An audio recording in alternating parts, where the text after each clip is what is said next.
The Jew saw them all, beat them all, and is now what he always was. All things are mortal but the Jew. All other forces pass, but he remains.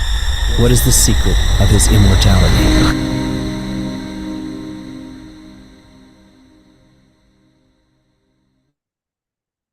Hello, everyone. I'm Leo. This is the Jew Function. Today, I'm flying solo this ship. Seth unfortunately couldn't be here, but is with us. He's definitely with us. We talked a lot about today's episode and our guest and everything that's happening. And I think it's no coincidence that this show is taking place specifically on Israel's Remembrance Day, which comes a day before Independence Day. I think this whole year has been symbolic. Pretty much ever since October 7th, everything that's been happening has been symbolizing something for us. More than anything, it has been showing us that what we've been talking about for the past 3-4 years is maybe not such a far cry from the truth, if we can ever aspire to it. There are definitely laws operating in the system of humanity, and maybe it's hard to accept initially, but when you look at all the facts, it's hard to ignore. So we're trying to do our best to get people to reconsider a lot of the things, to rise a little bit above the day-to-day, the politics, the tactics, and really consider a broader picture of reality and our place in it. I think it's no coincidence that we're called the people of the book, and so our reality is very much shaped by the book, by the Bible. Whether you like it or not, whether you believe in it or not, the way you work with it, it doesn't matter. The fact is that it shapes the culture and the thinking of practically every person alive in Western society, including our own national story narrative. You can't run away from it. So it's there, and then you have network science to really add another layer. So between those things and all of our history, there's a picture, and that picture says that when Jews unite, we're able to do some unbelievable stuff, and when we go against this ideal of unity, when we actually go against each other, some terrible stuff happens. You call it upper force, call it a system trying to bring itself back into balance. That's what we're trying to figure out here. And we have some interesting people that we've talked with, and a few interesting talks that are coming up. They are in editing right now. Obviously, like, share, subscribe, comment. We want to spread this conversation far and wide. And today, specifically, I'm very happy to have a guest. He's the CEO of the campaign against without Seth, I'm losing all my wherewithal. Um, he's a great guy. I'm going to find his bio because I have it here in a second, and we're going to talk about. I want to say some of the things that he's doing on the ground as part of the as part of being the CEO of the combat anti-Semitism movement. That's it. It came back to me. I told you it would. So we're going to talk about the work he's doing in the movement. I want to hear from him what he's doing on the ground, and if he thinks that the work he's doing is actually working, and if not, what's missing. And hopefully we can get to the bottom of things, maybe go a little deeper even. So with that in mind, and without further ado, I'd love to invite Sasha Roitman. Sasha, please, don't keep me waiting. Hey, Hey, everyone.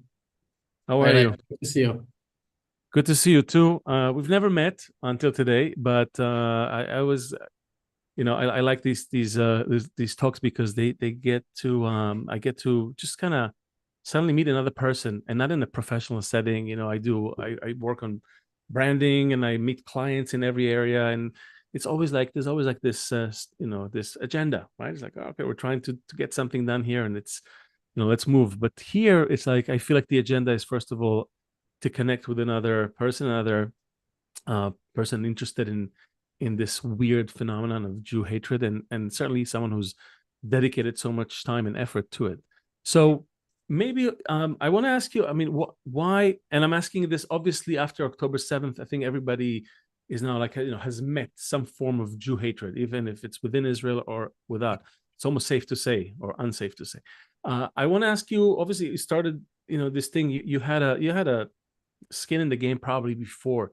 Why did you get involved in this world?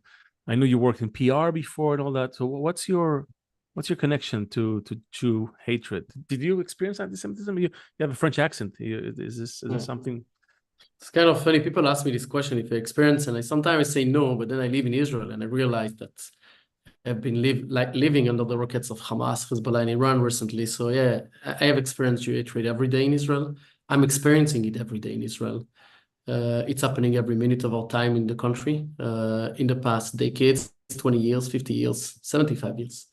Tomorrow we're going to celebrate. Tomorrow night we're going to celebrate the Independence Day of Israel. And the day before, as you said, is the Day of Remembrance. We remember from even before the existence of Israel, State of Israel, all those that have been fought to protect the country. And this is anti-Semitism. They killed Jews in Israel. We forgot that. So in Israel, it's every day. You go in Judea and Samaria, you have their Jews under attack. Obviously, on October 7, they were under attack, but in the north, they are under attack every day. I grew up in Belgium. Different place, yeah. Oh, a Jew-loving place. Yeah, so the capital of anti-Semitism worldwide. So, and the funny thing that I'm saying to everyone is what you see today in the United States, we saw that in Europe 25 years ago, 30 years ago. So it's not new for me. It's not new for me because I grew up in a place where being publicly Jews was not a good thing. It was not accepted because it's dangerous. It was dangerous to be with a kippah in Brussels 30 years ago. So it's not new. It's not new to me. I grew up in this environment.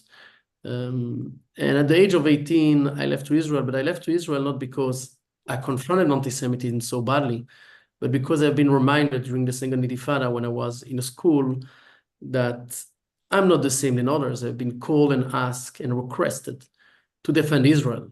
And I've been called, I'm killing Palestinian as Sasha, as a young guy, 15 years old, living in Brussels. So I don't kill Palestinian, but then I've been told that we are all the same.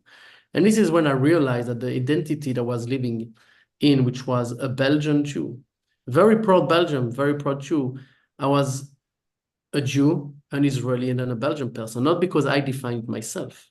Because people, this is the way they look at us. This is the way they define ourselves. And when I understood that I cannot define myself the way that I want as a Belgian Jew, and I'm more Jew for them than others, so I decided to be a good Jew and to live in Israel, where my Zionist proud identity will be. And then the rest is an history, but I saw Israel, I saw anti-Semitism from a perspective also of identity and how people look at you, not just being attacked, the way that you are considered, the way that people look at you, and everything they see in you is related to. So I'm curious just on that. I mean, because one of the points that when we started this podcast and even before that, when we bring up the topic, and I lived in New York for 22 years, and you bring it up in the 2010, 11, 12.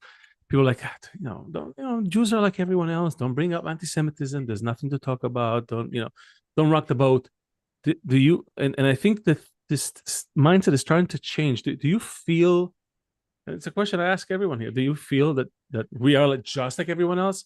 I'm not saying we're all humans, yes, but some internal mechanism. Is it? Do you feel like you're like everyone else, or do you see differences? I don't like this question because it's confirming some stereotype that people may have about us. But I feel, first of all, I feel privileged to be Jewish. Really, I feel an honor to represent the Jewish faith. The Jewish faith. It's one of the things I'm most proud of, to go around the world and say that I'm Jewish, because I represent beautiful values from the way that we look at the world, from our families, from our education, from our history. So I feel privileged, also belong to the oldest people in the world. It's a privilege. It's an history that, I have many Belgian friends. I've traveled the world. I don't know any other people that have the same long history that we have. Christians, 2,000 years. Muslim, 600 years, or I don't know exactly the age, but we have 5,000 years of history content. We know that. But it's a beautiful. So yes, it's a privilege to belong to such beautiful history and culture. But what are the some of the benefits? It sounds like a lot of baggage. No, it's not a business being Jewish. It's not a business. It's the ROI of being Jewish is negative. So it's not a good business. Okay. I just want to So make sure. it's not about the benefit of it. You know, if there is one thing no one can take from you in your life, it's your history. They can take your money. They can take many things. They can take whatever they want, but they cannot take your history and who you are. So there is no benefit. Although they're trying, by the way, there is a They serious can attempt. try. Yeah, but it's a part of the bigger picture of anti-Semitism to create more movement against you. So yes, they don't try to take your history. They don't like your history. They try to erase you and your history together. So it's not that they take your history, just change it or transform it. But you cannot take it from yourself. It belongs to me. Jews in the Holocaust were praying the Shema in the camp. They were keeping their cultural background in the place where the Nazis were. And this is something no one can take it from you. They can take your books, but you can remember the prayers. You can remember your history. And I belong to these people, and it's how I feel, that has a very, very large history. So yeah, I have no benefit, but I'm just very proud of it. I'm proud of what Israel is. I'm proud of what the Jewish people is. Yes, we are not perfect, but we are aiming for good. And I think that even Jews that are what we call the progressive Jews, that try to fix the world in their state of mind, right? They are good people because they want to fix the world. And this is what motivated them. Now, they do it the wrong way, definitely. But I think this is a base for the conversation. You try to fix the world, I try to fix the world. Let's speak. So I'm very proud to be Jewish because even if you go to the Haredi communities, this is their way to fix the world. And I think that Jews are engaged in their communities. Actually, can I tell you a secret just between the two of us? I realized that it's and someone famous said it. I don't remember who, but he said, you can't really fix the world. Okay, let's it's a big place. You can't even fix your country. We see what's happening. It's cities. Huge places. You can't fix a city. You can maybe affect some change in your neighborhood. You can't fix it. I live in a neighborhood in Israel. I moved. I still can't get like some basic things fixed here. You can even not even pretend to fix your building, right? Your family. You can really only work on yourself. So I'm trying to work on myself. That's my motivation. However, I do realize that there is, the individual and the collective. We're sort of intertwined. It's like it's this big fractal that we live in, and you can't isolate one. You don't have an individual identity if it's not relative to the collective, and vice versa. So so just like I'm trying to work on myself, fix myself, and then change the reality that I see, I think also Jews as a collective nation, if we're trying to work on ourselves, it will, reveal to us a new picture of reality, that's really my hope, it's a big statement, but first, I believe there are a lot of good Jews out there. Like I see what for the world, so I don't think we need to work on ourselves as much as everyone presented to the world. Like we are doing good, and we need to look at the good things that the Jewish people is doing today, and not just to look at the past. Hey, we're better in the past. No, we're not better in the past. We're not better today. We are good, period. And we should be proud of Jews everywhere they are, and every political opinion they have, and every style of Jewish life they live. Now, from there, if we start looking at the positive side of Jews engaged within their own society, within their community, and within their family, I think that this is where we need to start, not what we need to fix among ourselves. So let's start from a positive perspective. The second part of it is what will make us stronger and united. And I think that this is how I start. Like when we have this, and I'm sorry to use that again, the progressive Jews that sometimes feel anti-Zionism and anti-Jewish values, they do that because they believe in their Jewish values. Now, maybe they've translated wrongly. Maybe they've translated in a way that we don't believe. But let's bring them to the table on the basis of they want to fix the world. We want to make it better for everyone. Let's speak. Now, the conversation will be tough. It will be very hard. And hopefully on the other side, someone will understand it as we understand it. I'm a secular Jew. I live a secular life. But I love and I enjoy so much conversation with religious Jews because they give me so much energy and power to my Jewish identity, which I forgot in some ways. And I'm very proud and very happy that our Jews that are keeping it alive because I'm not doing that. I'm fighting anti-Semitism, but I'm not keeping the Jewish life of the past alive. And I see my role as a father and a dedicator today to give more to my children what I receive in their Jewish education. And I think this is a role that every Jewish person should have because of the 5,000 years of history and the privilege to belong to a people that is so whole.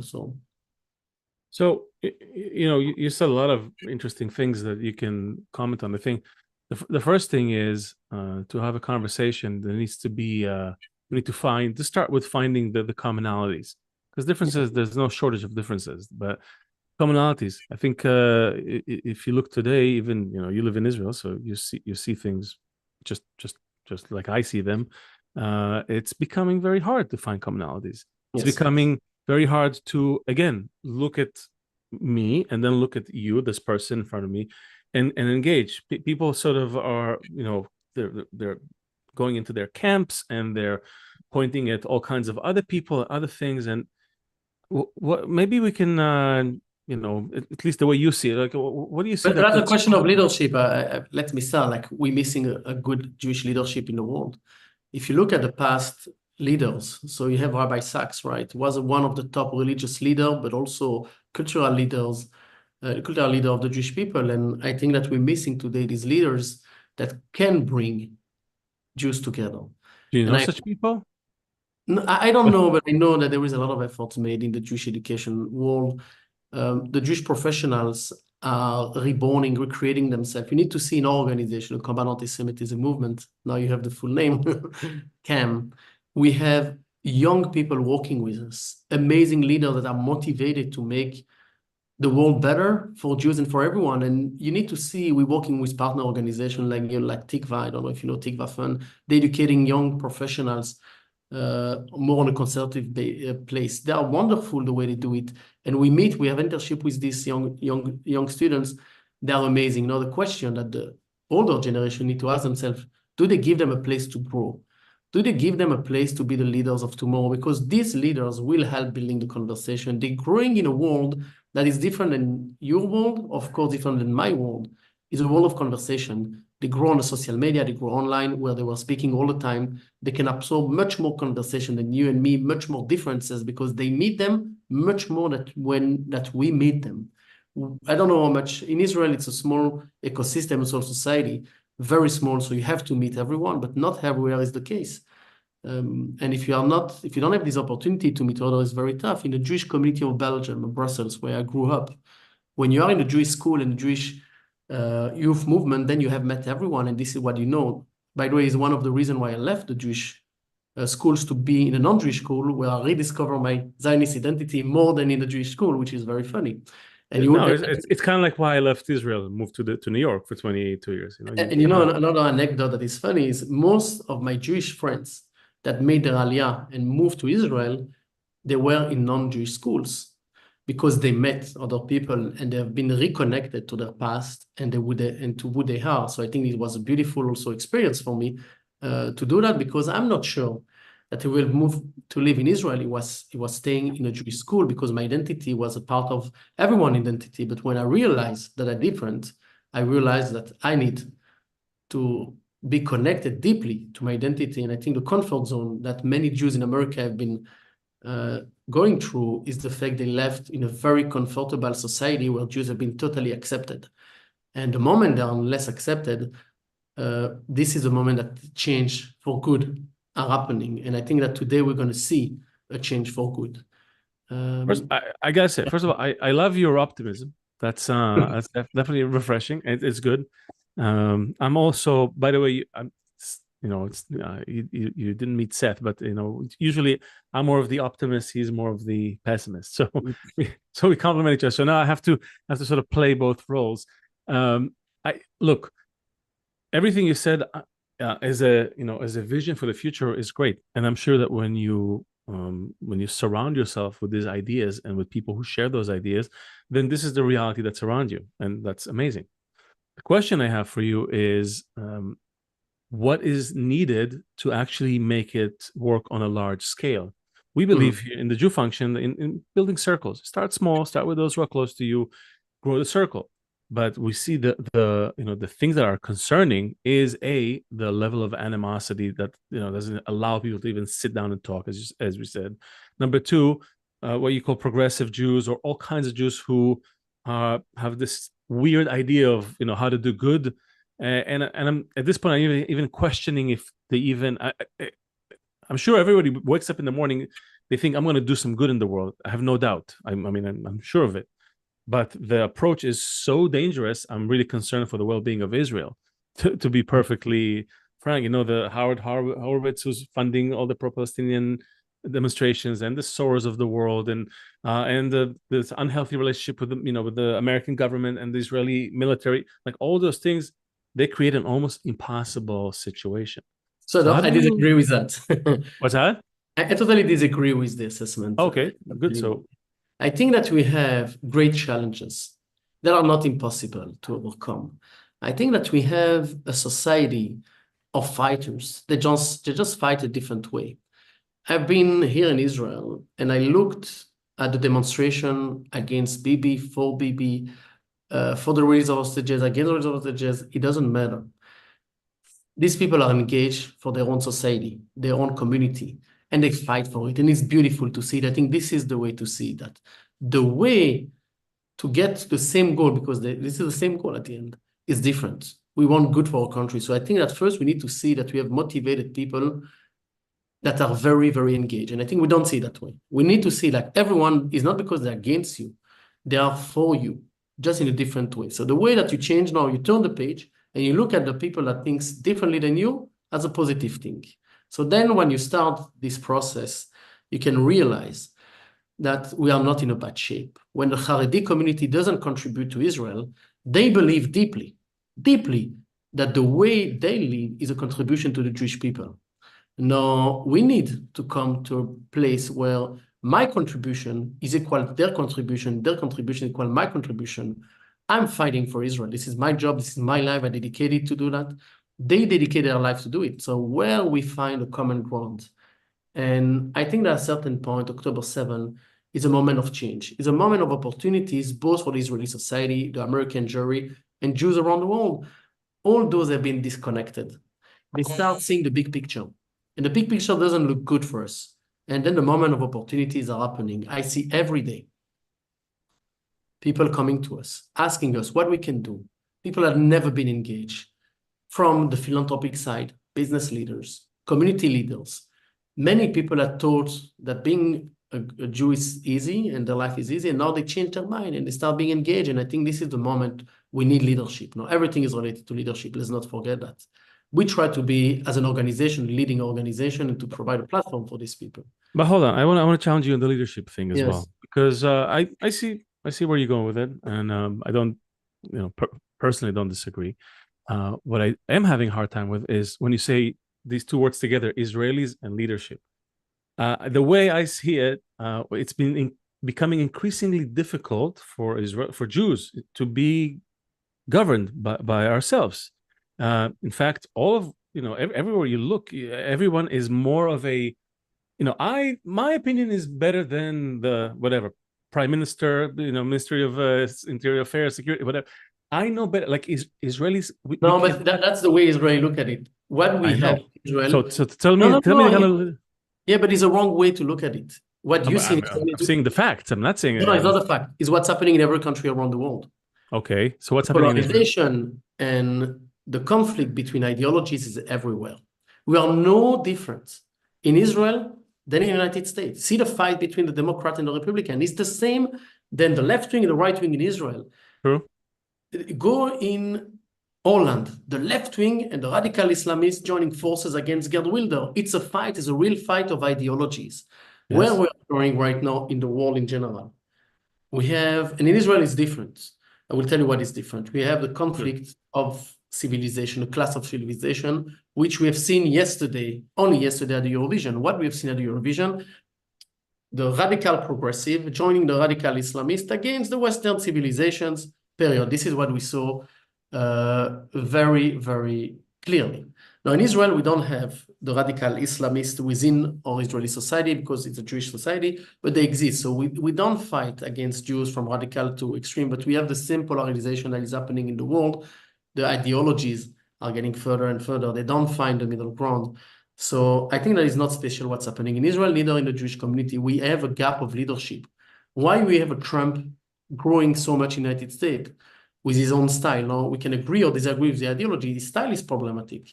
He's growing so much because you don't have leadership, and it's taking place of a leadership, and the new leaders of tomorrow that have a new style, that needs and are able to speak with the young generation like Trump is able to do it, will continue to grow. And in Israel, we don't have yet any type of leaders. The one that is growing right now is Ben Gvir. He knows to speak the new language.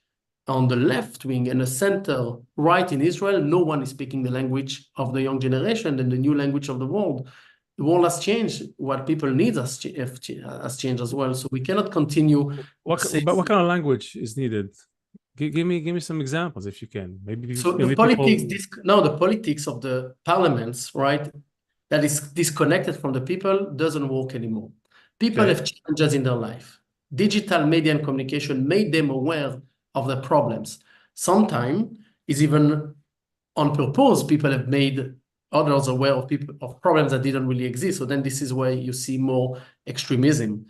But you are more aware of your life. You are more open to the world. So you see what a good life could look like, what a good governance can look like. And then when you have the disconnection from the people and the decision makers, so it feels disconnected. The new leadership speaks about the fact that the leaders need to be connected directly to the problems. They can feel them, answer them, and provide direct solutions. So this is what we're looking at the world. We're living in a world that people want a very fast solution to the problem, which doesn't really exist. And some of the leaders today are selling direct and rapid solutions. Sometimes it works, sometimes it doesn't work. But we're looking very narrow today at our problems, and we want them to be fixed. What's at the heart of our problems, Sasha? The problem that we try to have a comfortable life. Okay. So, first of all, I believe you're not far. If you listen to our shows, you know that when you read through the writings of the Jewish sages, Kabbalists, they talk about the formula, the algorithm that runs every human, right? Maximum pleasure, minimum pain. That's the sort of the formula. I think about the opposite, by the way. Maximum pain, minimum pleasure, but then you enjoy from the pain. So it's still pleasure. If you enjoy it, it's pleasure. Okay, so it's true that some people have now gotten so warped up they enjoy the pain as well. But so that's a side story. Let's say maximum pleasure, minimum pay. Okay, also you can also work like that. That's the algorithm that's been pushing humanity through its evolutionary scale, right? The more I have a new desire for more comfort, as you say, more pleasure. It forces my brain to work harder. It grows my brain, right? I go down from the trees. I go into the savannah. I start gathering, hunting, building communities. Why would I work so hard? Let's bring someone else to do the work. Let's bring someone from the other side of the river. Let's go to war. All those things are the evolution of what generally we call the human ego. And it was healthy. It was a healthy development. Nature supports it, promotes it. The bigger the egoist, the better they do in life. So far, we agree, right? Good. Not only that, the biggest egoist ends up being at the top of the ladder. CEOs, presidents, prime ministers, that's who you see at the top. This could continue ad infinitum, but it can't really. Why? Because how you live in a closed system, limited, there's limitations. And if you continue to just, seek this pleasure at the expense of everything and everyone, which is what we see with people and not with animals, when you live this way, you end up being a cancerous element in the system, right? That's that's what cancer does. So nature, at some point, changed the software, okay, the operating system, from the biggest egoist is the best, the most successful one, to the biggest, let's call them altruist, okay, the ones who will know, as you said, to have the conversation, to form the connection, to care for others. That's the system that's the method that the nature is going to reward now. Okay, that's the change that, again, our people, our sages, Jewish sages, have been talking about. And you see plenty of evidence for that. But it's hard for us to accept it. Why? Because we're egoists, as you said. So if the problem is that we seek comfort, and I would add at the expense of everyone and everything, how do we address that? So I would first say it's not comfort the way that you interpret it. No, I'm not interpreting. I'm seeing. No, it's interpretation in certain ways. So it's about the comfort and entertainment together. Which one again? Entertainment. Entertainment, and you said another word before? Comfort and entertainment. Oh, comfort and entertainment. Okay. The goal of a maximum entertainment in our society is today the problem. People are being lazy because of entertainment as a goal. You try to be entertained, and this is what the media is selling you: entertainment, entertainment, entertainment, and no education. True. You know, there is another example I was discussing with my life. So, you know, it's funny, people in the past, they were not going to restaurant as ultimate goals. Today, you need to see the conversation, which restaurant you went, what was the food, ta, ta, ta, ta, ta. They speak about nothing. In the past, people were going to restaurant to eat, but it was not the ultimate goal. It was a They means were- to an end. Absolutely. yeah, but not only, they were going first to a good show in the theater, or a good musical, or to the physical harmony or whatever. And then they went to eat. Now they put the culture on the side and go just for the food because they need to be entertained, not on a cultural way, on a passive way. This is what you have on social media. You're not very well educated by them. You don't go in the depth, like you don't go to the library anymore. Like I can tell you, like no one goes to the library to be Good educated. observations. Good observation. We call it, by the way, we call those desires animalistic desires. Food, sex, family, you share with animals. We now people reduce their sources of But there is pleasure also to the that. moment of opportunity, because if you know that, you can work hard and harder than others. So that's like how to combat, like as a Jewish person, you know, it's very tough. This is why we have a lot of great education in the Jewish world. I don't think Jews will compromise on their family value and education. I think this is the role of parents. As a young parent, I have to say that I see other young parents, they want to see success in their kids. They push them forward. And this is something But do you see improvement in education in Israel? I have an 8-year-old kid, and I'm I'm speaking about the world in general, not just Israel. I think that, you know, we can criticize as much as you want Israel in the education system. I think is something that Israelis love to do. I'm looking at the results of the system.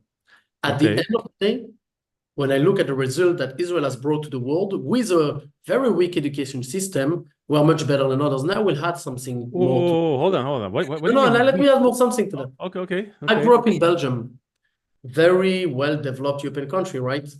The education system there is 5 times worse.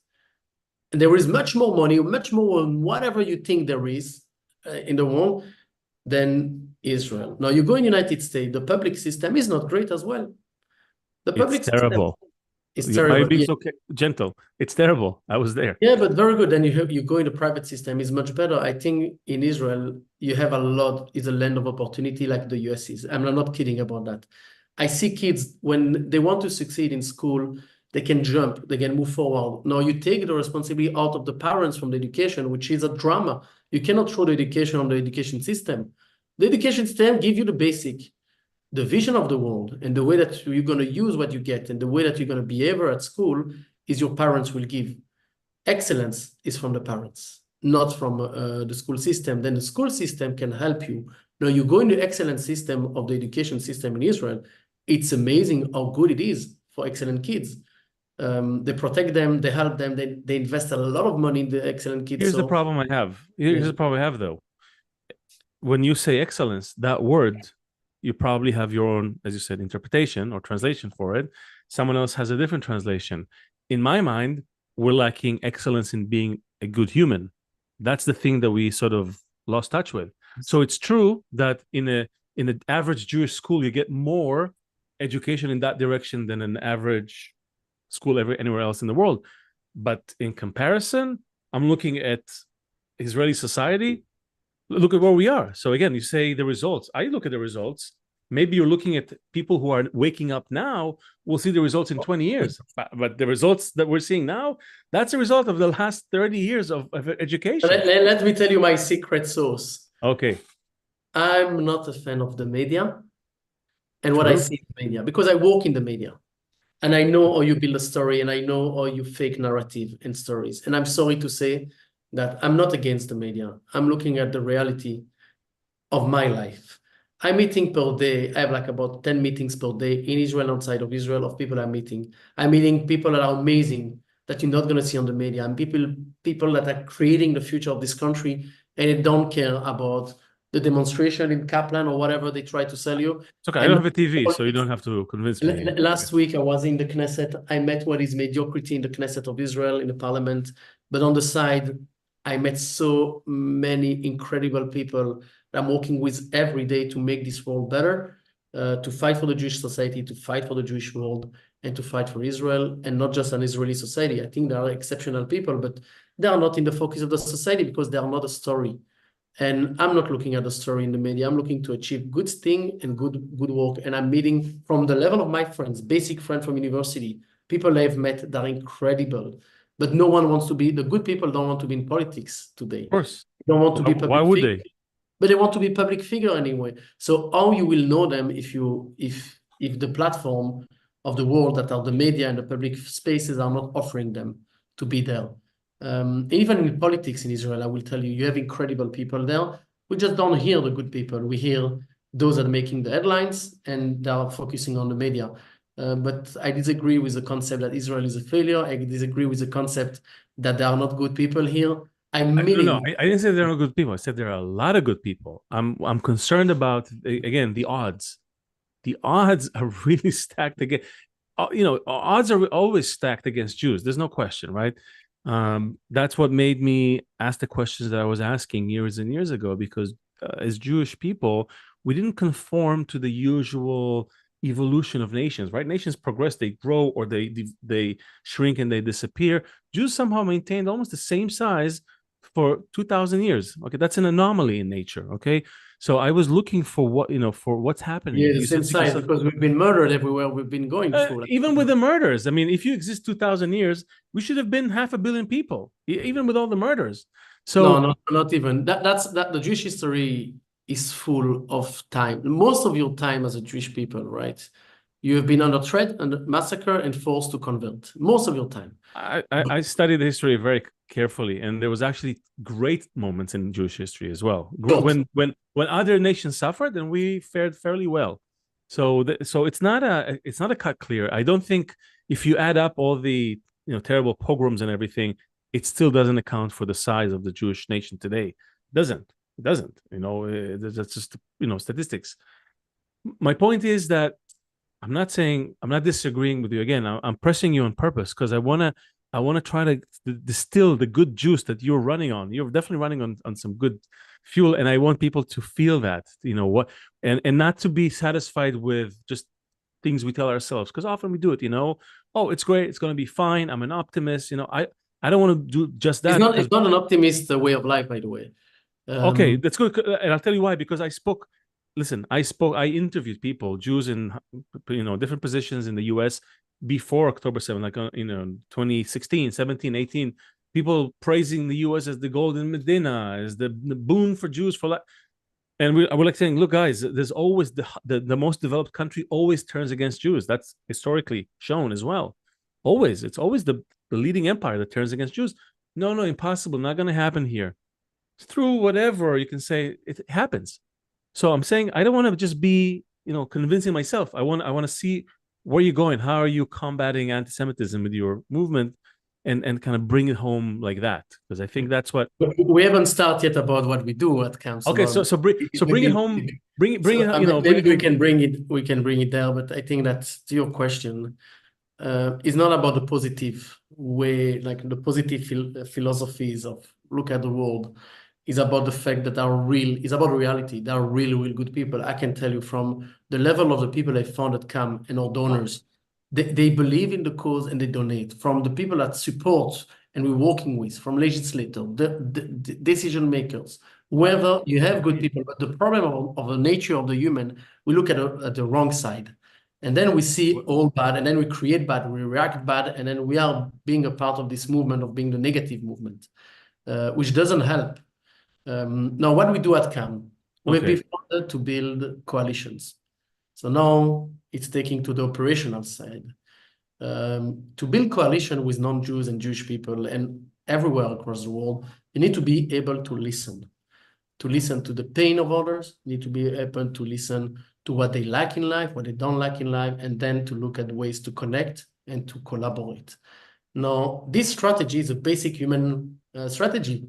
But you need to believe in that. So if you don't believe in what you do, and you don't believe that you can really listen to someone, you don't listen to the person in front of you, so you're not going to be connected to the person. So we believe in building a relationship both with organizations, mainly non-Jewish organizations. This is where we invest a lot of our energy. We're working obviously with Jewish organizations, Muslim, Christian, Greek Orthodox. We research about them, we learn, and we are enjoying doing that. We're enjoying knowing what's happening in the other side of the world. One of the things I enjoy the most is when I get to a meeting with non-Jews. because I'm living in my bubble, my Jewish bubble, and then I can discover the big world. I can really learn about the world, but then they learn about me, and this is what we do. That's one level of work that we do, and we have great success now. We brought delegation of Muslim leaders recently to Israel after October 7.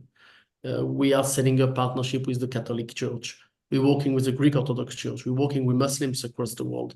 It's very tough, but we are able to listen to them, and they're able to listen to us. So tell me your vision for the work you're doing. I've met a few people, interesting people that are also focusing on coalitions, building coalitions with different, figure out ways to find the commonalities and bring Africans with the Jews and all kinds.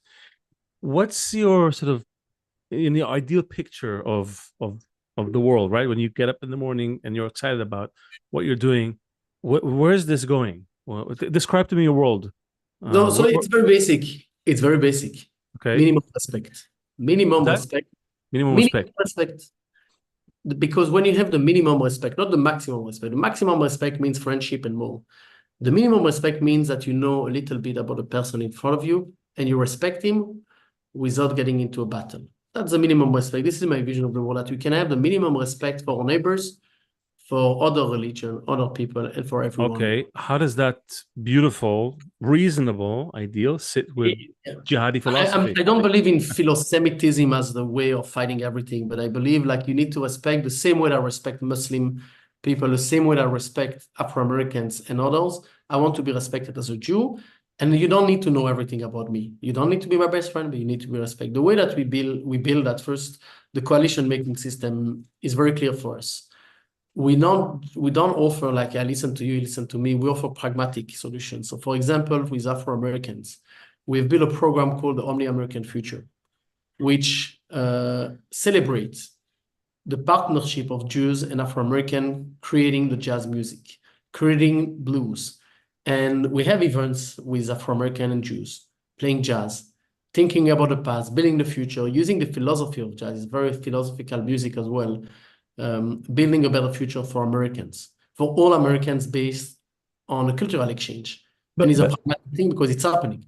And again, sounds amazing. But how does that work against the tide of extreme Islam? Jihadi movement, outnumbers us 100 to 1,000 to 1.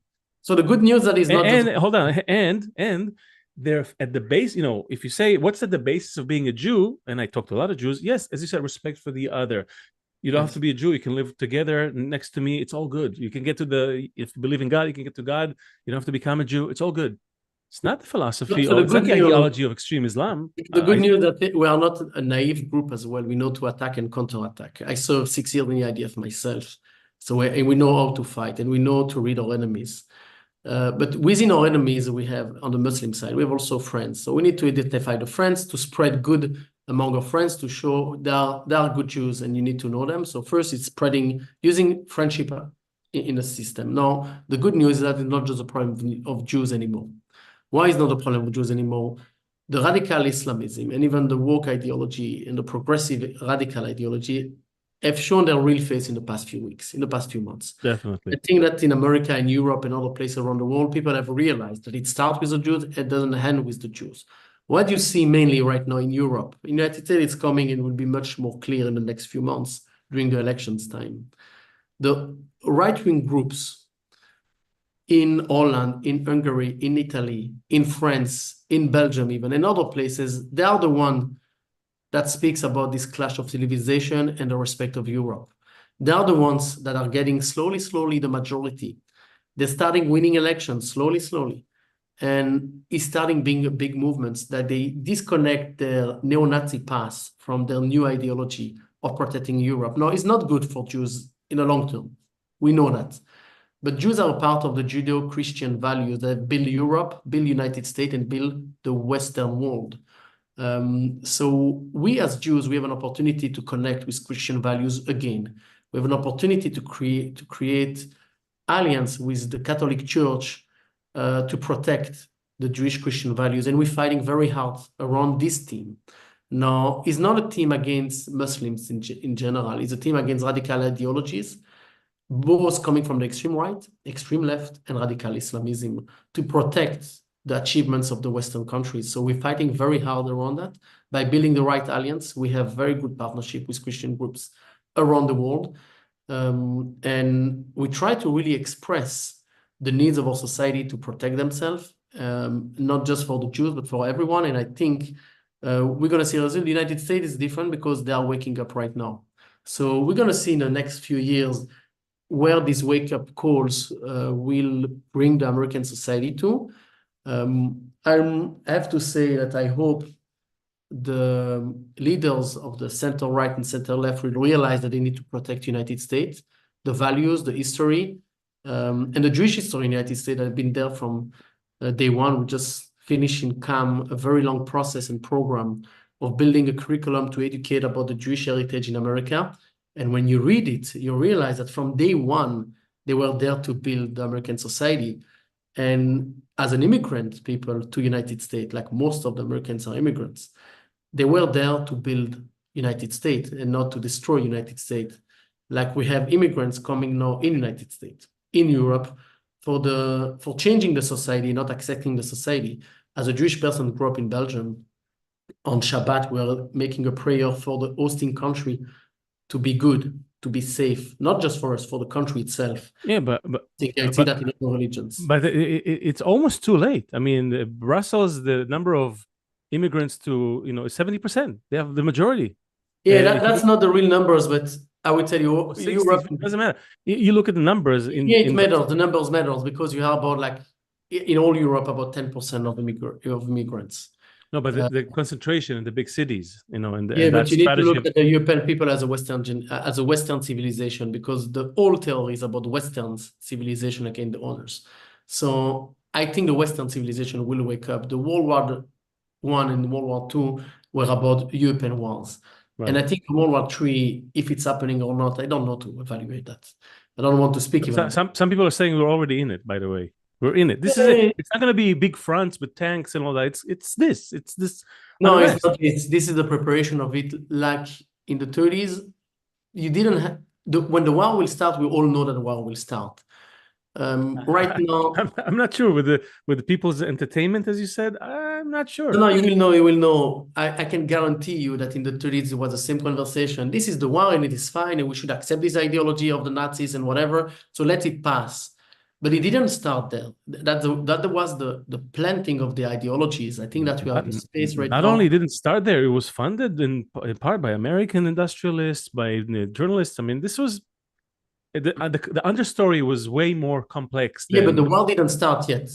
There was a preparation, right? The implementation of the ideology, the development of the ideology. I think that we are at the same stage right now of development of the ideology, the funding from Qatar, the funding from other countries, the funding to terror groups and the pro-Palestinian groups. And we are at this stage that they're building the platform. Now, the advantage that we have, that we are not naive like in the past. And we've seen a bit more, and the history is repeating itself for sure. But for sure, we can make sure that it doesn't continue the same way. We can change the past of the history if we are able to read it. And I think that we are at a stage that we need to read the history very carefully to see which stage we are before we announce the war started, because the war will start. Definitely, like for sure. Oh, so you think we're going to some form of war? Yes or not, but yeah, a form of war, because I don't know what it's going to look like, or a form of change. And I think the form of change needs to happen at one point, because the Western civilization will not just wake up and say, we're all Muslim or we all woke. It's not going to happen this day, in one day. They want to stay who they are, and they will need to fight for it or compromise. And I don't think they will compromise. They are still the bigger majority in the United States, in Europe. And we see this is right. We see the right-wing parties that realize we want to stay the majority in our place. We have the Yomaz account starting in like 5 minutes. So yeah, I know. I wanted to ask you a question about. That will be our last question because I need to. I wanted to ask a question about Oriana Mary Kruger, because I saw an article about her. Just the 2 days before we talked. It was by pure chance. But we won't have time for it. So instead, I just want to ask you, because of where we are in time, because of you painted a really detailed picture, and you're doing so much and with such a strong spirit. What is your because one more preface, because people that come to the show, a lot of them non-Jews at all, I had minister, reverends, Muslims, all that, and they all say that there's something about Jews that's how we started. It's a little different, and they do have an influence of the world on the world. It's not a euphemism. It's not a conspiracy theory. People are feeling it. So maybe assuming that we do carry some influence, okay, whether implicit or explicit, whether because we're in different positions or maybe there's something deeper going on. What is your wish for the Jewish people today? If they can all hear you now. Imagine all 15 million. We cannot lose trust in our history. That's it. It's all about our history and be proud of it. We need to take our history forward with us wherever we go and to share it and to be proud. Our history is full of good things. We build this world. We are here the first one to build whatever success of it and whatever good things. And we pay a heavy price to be forward in these societies, to advance ideology. If you take the story of Spinoza as a Jewish person, he was a forward thinker, one much more before any others. He paid a price. He was excluded from the Jewish society. Even for Jews, was too much. So I think that is really taking our history forward. Be proud of it. Be proud of our achievements and bringing with us other religions and other people. So if they will support us, I think we can all make the world better, because this is what Jews have been trying to do for centuries. Let's hope they support us. Sasha Reitman, thank you for thank you for having me. Everything you're doing, for Amazing Spirit. That you're going 100 miles a minute, and I love it. Good luck to you. We'll stay connected, and we'll thank you, see Lion. you. Yeah, good luck. And this is you can drop. I know you have to go. I'll just close the show, and take care. All the best to you, man. Bye-bye. Well, this was it. It was so fast, breakneck speed, but I hope you got something out of it. It certainly made me think about a few things about how people see the world and how differently we see the world. But with that, I think this is where our strength lies. So this is the Jew Function. Please really, really spread this far and wide. We need this. We need more people to have more conversations. And this is, remember, we were one of the first to start having these conversations. So, pay us a tribute by sharing this, liking, leave a review on Spotify or a comment that really helps to spread it around. And we'll see you all next week with Seth, I promise. And look out for more recorded shows. A beautiful show coming up with Ayola from Montana. No, from Michigan. I'm confusing all my words. Forget about it. Just follow the channel, subscribe, and hit the bell. You get notifications. And we'll see you next week. We're the Jew Function.